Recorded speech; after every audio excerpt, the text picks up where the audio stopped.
अस्सलाम वालेकुम, मैं हूं नवाब ख़ान। आज एक बार फिर कंसेप्चुअल मैथ्स की जानिब से हम हाज़िर हैं। आज हम डिस्कस करेंगे क्लास 10th फिज़िक्स में जो चैप्टर 11 है साउंड के मुतालिक, उसके जो एमसीक्यूज़ है उसको डिस्कस करना है कि इसका जवाब क्या आता है और क्यों कैसे आता है। तो चलो स्टार्ट लेते हैं। पहला हमारे पास कि the intensity of A sound wave क्या है कि the intensity of A sound wave increases by 1000 watt per meter square. What is this increase equal to in decibels? तो ये इंटेंसिटी में हमको दिया हुआ है, ये डिसिबल में कितना होगा। ये हमारे पास ऑप्शन में है कि 10 है, 20 है, 30 है, 40। इन चारों में से सही जवाब इसका क्या है। तो इसके लिए हम थोड़ा कैलकुलेशन करेंगे। कैलकुलेशन क्या है, ये हमारे पास इसका कैलकुलेशन है कि delta B as equal to 10 log of I over I naught. ये क्या है, फार्मूला है।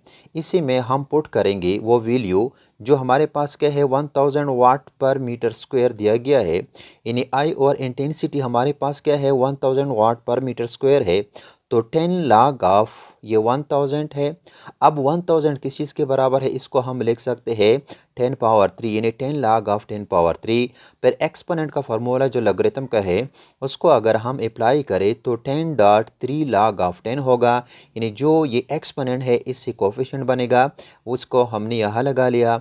और इसी तरह 3 मल्टीप्लाई 10 मल्टीप्लाई बाई 3 और log ऑफ 10 जो है ये हमारे पास क्या है 1 के बराबर है। इसी तरह ये 3/1 से 3 होगा, तो 10/3 से क्या है 30। अब जो ऑप्शन में ए में है क्या 10, बी में है 20, सी में है 30, डी में है 40, कौन सा है। इसमें सी वाला जो आंसर है वो क्या है, इसका करेक्ट आंसर है। इसी तरह नेक्स्ट है कि N इक्यू occurs when sound waves S. इक्यू कब पैदा होता है। इक्यू ये ऑप्शन में है एब्जॉर्ब्ड, ट्रांसमिटेड, रिफ्रैक्टेड, रिफ्लेक्टेड। अब सही आंसर कौन सा है। इक्यू तब क्रिएट होगा, अकर होता है जब एब्जॉर्ब यानी वेव्स जो है साउंड वेव एब्जॉर्ब न हो। एब्जॉर्ब जो होता है वो रिफ्लेक्शन उसमें नहीं होता, लिहाजा ये गलत है। साउंड वेव्स में जब ट्रांसमिशन होता है यानी वापस नहीं आती, उससे पर इको आकर नहीं होता। इसी तरह रिफ्रैक्टेड में भी यानी साउंड वेव्स में अगर मीडियम चेंज हो जाए वापस नहीं होते हैं, तो इसलिए रिफ्रैक्शन भी क्या है, गलत है। अब ये क्या है लास्ट वन जो है रिफ्लेक्टेड, ही क्या है इसका करेक्ट आंसर है। क्योंकि साउंड वेव जब किसी भी बैरियर के साथ हिट होते हैं और जब स्ट्राइक करते हैं तो वो उसी मीडियम में वापस आते हैं, उसी इको आकर होता है, लिहाजा इसका करेक्ट आंसर क्या है, डी वाला है। इसी तरह हमारे पास थर्ड वन है कि compare with the sound of 60 decibels a sound of 80 decibels has an intensity time greater.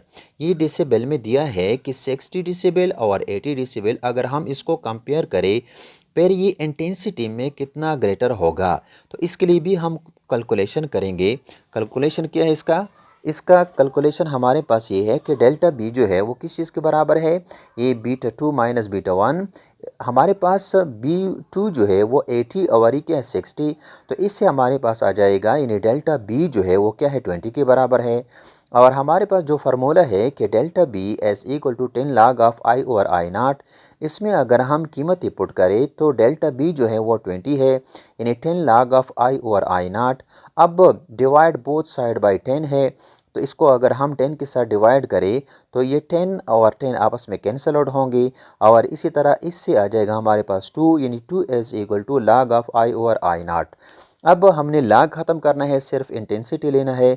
तो लाग ख़त्म करने के लिए हम क्या करेंगे, टेकिंग बोथ साइड एंटी लाग लेने से यानी anti log of 2 as equal to anti log multiply by log of I over I naught. ये एंटी लाग और लाग आपस में कैंसल आउट होंगे, तो लिहाजा ये एंटी लाग ऑफ 2 जो है वो 100 के बराबर है, इसलिए आई ओवर आई नाट।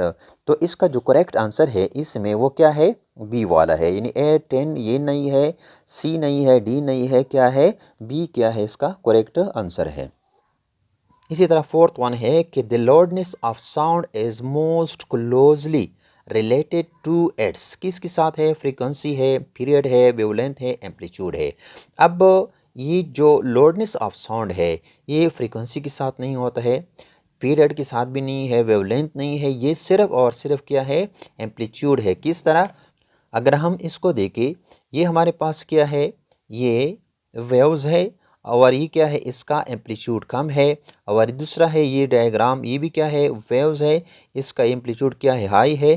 तो इसका जो लोडनेस, जिस वेव्स में लोडनेस ज़्यादा होगा उसका एम्पलीट्यूड इतना ही ज़्यादा होगा, लिहाजा लोडनेस का ताल्लुक सिर्फ और सिर्फ क्या है, एम्पलीट्यूड के साथ है। तो यहाँ पर हमारा जो करेक्ट आंसर है वो क्या है, फ्रीक्वेंसी नहीं है, पीरियड नहीं है, वेवलेंथ नहीं है, सिर्फ और सिर्फ क्या है, एम्पलीट्यूड है। इसी तरह नेक्स्ट वन है कि various instruments sound different even when they play the same note due to difference in. अब ये क्या कहते हैं कि हमारे पास मुख्तलिफ़ किस्म के इंस्ट्रूमेंट है। फॉर एग्ज़ाम्पल पियानो है, गिटार है, रबाब है, मुख्तलिफ़ किस्म के इंस्ट्रूमेंट मौजूद है। अगर हम उनको सेम नोट के साथ प्ले करें तो उनमें जो फ़र्क क्रिएट होता है वो किस चीज़ के ज़रिए होगा, पिच के ज़रिए तो नहीं है, क्योंकि सबका पिच सेम हो सकता है। लोडनेस के ज़रिए नहीं होता है। ये क्या है, सी जो है सिर्फ क्वालिटी के ज़रिए हम मुख्तलिफ़ किस्म के इंस्ट्रूमेंट के दरमियान डिफरेंस मालूम कर सकते हैं, क्या है, क्वालिटी के ज़रिए, और इंटेंसिटी भी नहीं है। इसका जो करेक्ट आंसर है वो क्या है, क्वालिटी है। और इस तरह नेक्स्ट वन हमारे पास क्या है कि human can hear sound that is, ये तो नहायत ही आसान है। लेस देन 20 हर्ट्ज़ वो तो नहीं सुन सकता।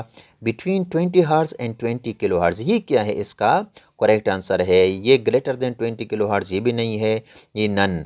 और ये इसका मतलब है कि इसका जो सही आंसर है वो क्या है, बी वाला है।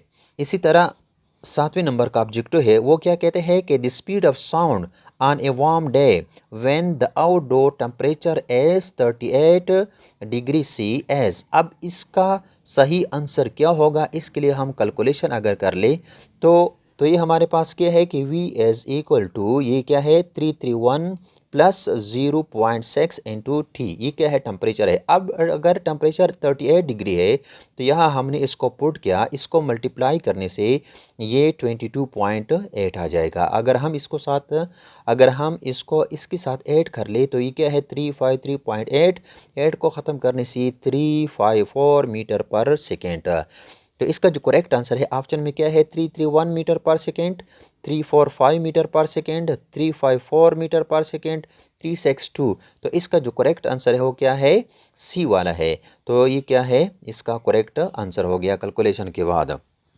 इसी तरह 8वें नंबर का जो ऑब्जेक्टिव है वो क्या कहते हैं कि minimum इक्व distance as reduce N. अब जो इक्व का जो डिस्टेंस है वो रिड्यूस होता है कब, समर में, विंटर में, स्प्रिंग में या स्पेस में। तो इसके लिए हम इसके लिए जो इक्वेशन डिस्कस किया था अगर हम वो ले लें तो वो किस तरह है, जिस तरह हमारे पास ये इक्वेशन है इसी ऑब्जेक्टिव के लिए कि जो ये टेम्परेचर है ये इसके साथ क्या है, डायरेक्ट प्रोपोर्शन में है। अगर टेम्परेचर ज़्यादा होता है तो वेलोसिटी भी ज़्यादा होगा, यानी इसका स्पीड ऑफ साउंड भी ज़्यादा होगा। अगर टेम्परेचर कम होता है तो ये भी कम होगा। तो इसलिए इसको अगर हम यहाँ देखें कि V इज इक्वल टू क्या चाहता है, सिर्फ डिस्टेंस चाहता है, तो इसलिए जो V है S ओवर T है, या क्या है, S is equal to V over T। अब जब टेम्परेचर के साथ क्या है, वेलोसिटी कम होता है, तो इसी तरह वेलोसिटी के साथ डिस्टेंस भी कम होगा।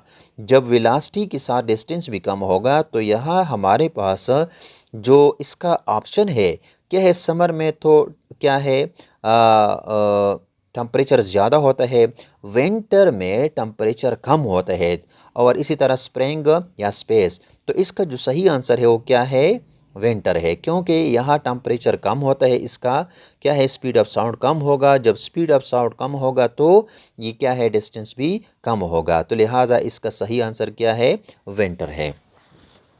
इसी तरह लास्ट वन है वो क्या कहते हैं कि which of the following can transmit sound. तो किस चीज़ में साउंड ट्रांसमिट नहीं होता है, सॉलिड में तो साउंड क्या होता है, ट्रांसमिट होता है, लिक्विड में भी होता है, गैस में भी होता है, वैक्यूम क्या है, इसमें साउंड ट्रांसमिट नहीं होता है, क्योंकि साउंड ट्रांसमिशन के लिए क्या है, एक मीडियम की ज़रूरत होगी। लिहाजा वैक्यूम में कोई मीडियम नहीं होता है, इसलिए इसका जो सही आंसर है वो क्या है, डी है। तो मुझे उम्मीद है कि आप लोगों का इसी के मुतालिक कंसेप्ट क्लियर होगा। अगर इसी के मुतालिक आप लोगों का कंसेप्ट क्लियर है तो बराए मेहरबानी इसको लाइक करें, शेयर करें और चैनल को सब्सक्राइब करें। आप लोगों की बड़ी मेहरबानी होगी। इंशाल्लाह नेक्स्ट वीडियो में हम दोबारा हाजिर होंगे, तब तक के लिए इजाज़त दीजिए। ओके, खुदा हाफिज़।